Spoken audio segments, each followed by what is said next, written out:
হ্যাঁ বাবা। হ্যাঁ বাবু, কেমন আছিস? এই তো বাবা ভালো, তুমি ভালো আছো? শরীর ভালো, তবে তোকে খুব মনে পড়ছে। ঈদে কি বাড়ি আসবি না? ঈদে বাড়ি আসবো কিনা বলতে পারছি না বাবা।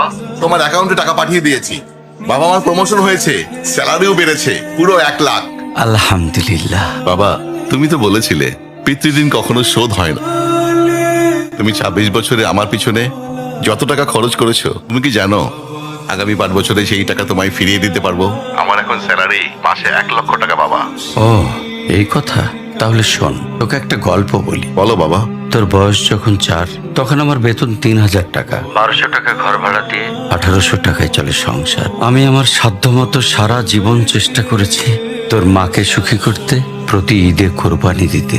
তোকে যেবার প্রথম স্কুলে ভর্তি করালাম, সেবারই প্রথম আমরা আমাদের কোরবানি দিতে পারিনি। সে বছর তোর মাকেও কোনো উপহার দিতে পারিনি। তুই যখন